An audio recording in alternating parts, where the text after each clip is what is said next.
Good morning, good afternoon, good evening, and good night. This is LB. Welcome back to MT After Midnight. Now, for those who are wondering, what is MT After Midnight? This is my new YouTube channel. To be quite honest, MT After Midnight actually is my podcast, and it's a podcast I had for 5 years now, where I talk about anything and everything on my mind. I had a previous YouTube channel, but I decided for 2025 I'm going to clean that up and use that for other purposes. This is going to be the MT After Midnight YouTube channel is going to be where I'm going to do all my reviews, and I'm going to have unique podcast episodes, but also podcast episodes that I will dual post. And MT After Midnight you can find on all podcasting platforms, so give a listen. But nonetheless, I cleaned up that old channel and I deleted a lot of videos that were underperforming, and I may re-record a lot of those reviews for 2025. Time will tell. But nonetheless, this is going to be the channel for all the things that I used to do before. So let's get into the review of the Apple iPhone 16 Pro Max. Here's my speaking case. MagSafe always, or at least for the last couple of years. I can't get anything without MagSafe, even if it's my Android device. Nonetheless, let's get the specs out of the way, then I'll talk about my experience with the device. So the Apple 16 Pro Max came out September 20th, 2024. It's a 6.42 inch display. The glass is, of course, Corning made glass, and so is the back. Titanium frame, grade 5. You could feel it. Nano SIM eSIM. You could hold up to 2 eSIMs. Of course, if you live in the US, you only have eSIM option. I live in Canada, so I have the SIM card option, SIM card and eSIM. IP68 dust water resistant, 6 meters for 30 minutes. So if you want to jump in the pool, go ahead. Not too long. Apple Pay, of course. Has an LTPO Super Retina XDR OLED, 120 Hertz, HDR10 display. There's Dolby Vision, 1,000 nits up to 2,000 nits. So this one actually is really bright. But of course, Apple still has that issue where, I don't know, you have your phone really bright, but then it just hits something hits within within internals, and it just goes dim. I don't know. It must be a software thing. So 6.9 inch device. It's a 91.4 screen to body ratio. The PPI is 460. Ceramic shield glass. Always on display. We're looking at iOS 18. And of course, Apple's really good with their software updates. So you're probably going to get up to, I would assume, iOS 24, 25 at this point with this one. 256 gigabytes, 8 gigabytes of storage, 8 gigabytes of RAM. It's running the Apple GPU 6-core graphics chip. 48 megapixel back camera. Also with a 12 megapixel telephoto camera. And ultra wide is also 48 megapixels with an aperture 2.2. It has a 3D LiDAR scanner, dual LED, a tone flash. And the recording is 4K at 24, 25, 30, 60, 100, 120 frames per second. 1080p at 25, 30, 60, 120, and 240 frames per second. Dolby Vision HDR up to 60 frames. ProRes, of course, 3D spatial, and video, audio, etc., etc. Front camera, 12 megapixels. Aperture is 1.9. It has SL3D, and of course, like I said, for HDR, Dolby Vision HDR, 3D spatial, audio, etc. The front camera records at 4K, 24, 25, 30, and 60 frames per second. And and also 1080p at 25, 30, 60, 120 frames per second with the gyro EIS. What else do we need to know? Of course, it has Wi-Fi. It runs the current Wi-Fi chip. And I think that's about it. All we need to know, battery is very important. So 25 watt wireless, MagSafe, of course. And wired is, apparently it could, if you plug it in wirely, it will charge at 50% in 30 minutes. Yeah, that's probably true. It has an Li-ion 4,685 milliamp battery. And of course, it has emergency SOS, so it reads off the satellite, and ultra wideband. Face ID, similar gyro. You know the rest. The colors that it came out with was black titanium, white titanium, natural titanium, and desert titanium. I'm not into Antutu and all those things, so none of that is relevant to me. So let's get right into my experience now we got that out of the way. Now, I've had 3 versions of this device. This is my 3rd version. So first, I did get it initially for launch. I got the desert titanium, and I wasn't feeling the color. I really wasn't. I had it for about a week. I wasn't feeling the color, so I returned it.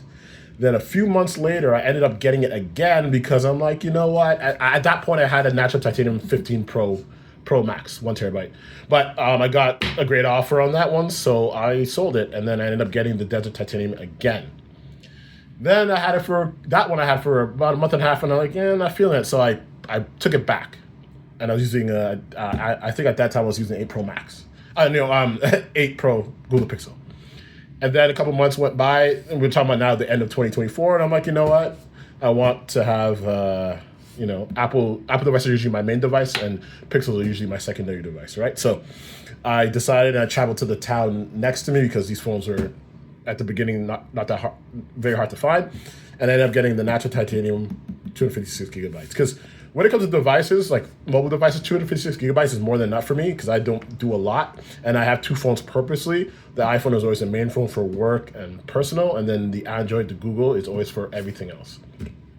I like to separate the two. I don't need certain people need, important people have my number for this one, and then everyone else can have the other number, right? So I keep them separate.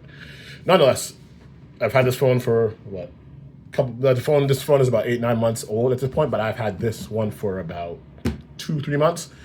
Overall, great experience. It's an iPhone. You get what you expect, right? I like the titanium color a lot. Always keep screen protectors on my phones, lens protectors, keep it clean, because when you got to resell it, you want to make sure it's a tip-top condition, right? Overall, it's a typical iPhone. Nothing really has changed from the last few iterations. Honestly, I tell you the truth. Like, if you're looking for an iPhone in 2025, you don't have to go out and buy the latest and greatest, as they like to say. You can still look at something. I would even go back as far as, okay, look, it depends on what you want to do. Let me rephrase that. If you want the latest and greatest, you're going to do what you can do with your money, or you're going to set it up however you want to set it up to obtain it. You know, whether you have a free upgrade, or you have a couple bucks you want to spend, or, payment plans, etc. Do what you got to do. But if you're debating on what you should do, truly, I would say look into some other options. I would say go as far back as the iPhone 12. Now, the body is very similar to a degree. Of course, the software updates will stop at a certain point. But in reality, aside from the internals, you're getting the same experience. Because iPhone, minus, AI, Apple AI, Apple Intelligence. If you really want Apple Intelligence, then get a 15 Pro Max. Save a couple bucks. Seriously. It's not that far off from the 16 Pro Max when it comes to this. It really isn't. But if you don't care about that, I'd say look at the 12 or 13, even the 14. I want to say the 11, but that's way too far back. I would say start with the 12. Because quite honestly, like, I upgrade because that's just how I am, but I didn't need to. I had a 12. I didn't feel like I needed to upgrade to... I actually skipped the 13. I didn't feel like I needed to upgrade to the 14. And then when I had the 14, I didn't feel like I needed to upgrade to the 15.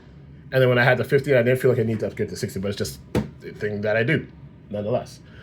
So I would say, if you don't care about Apple Intelligence, start off with the 12. You could probably get a 12 for like Pro Max for like $300-400 probably. It should be cheaper than that, but you know what I mean. If you care about Apple Intelligence, though, look at a 15 first. Try to see if you get it for a good price. And then, if you need latest and greatest, well, then just get the 16 Pro Max. But the software is going to be the same minus Apple Intelligence, honestly. You're not missing out on anything, really, truly. It might not be worth your time or your money. Straightforward. When it comes to the actual specs of the device, well, it's like I said again, it still just operates the way like a normal iPhone operates. It's like you have to think that Apple customizes their software so clean and so sturdy that when you compare different phones, you won't really see much of a difference. So then sometimes you have to question, is it really worth buying the new device? Can you get away with a 3-4-year-old device? In most cases, you can, honestly. Yeah, the new ones have maybe like 2 gigs extra RAM or something like that, but for the tasks that you may be doing, unless you're like playing games and shit, it probably won't be that big of a deal, honestly. Probably won't be that big of a deal. It's definitely a tall boy, and it's definitely a sturdy boy. I know that.